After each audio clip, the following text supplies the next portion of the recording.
Kimə dedi əlvida gedirəm? Və yaxud bunun başqa bir tarixçəsi? Rüyanın dili ilə dedilər kiməsə. Nə?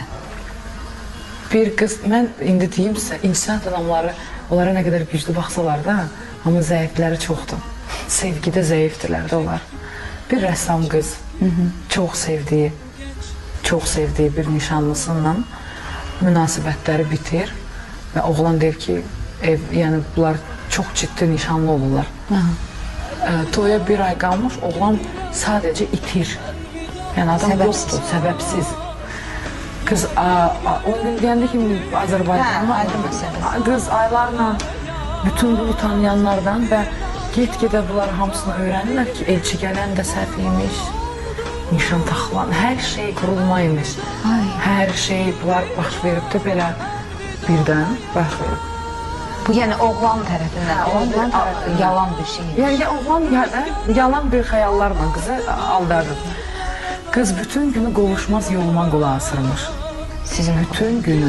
Anası deyir ki, yəni biz sizilərdə o mahnını çox MP3'lər etmişdik. O qədər də oxuturdu ki, xarab olurdu, onu atırdı, bunu çıxardı, təzədən onu taxırdı. Və o xəstələnib, onu bütün hər yanı gəzdirsələr belə, həkimlər deyib ki, biz bu çarəni tapa bilmirik, biz bilmirik bu nə deməkdir. Qız çürüməyə başlayır.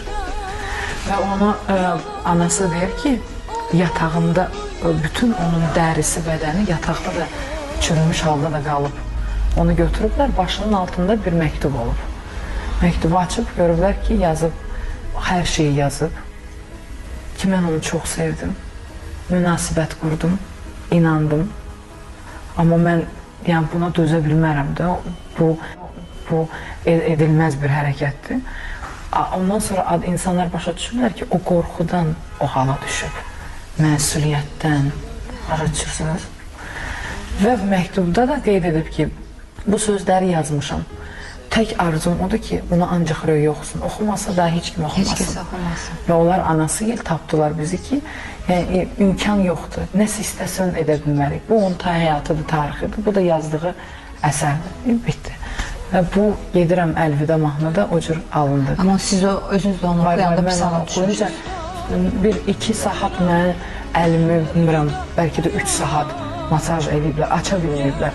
O dərəcədə göm-göy olar yığılmışdı.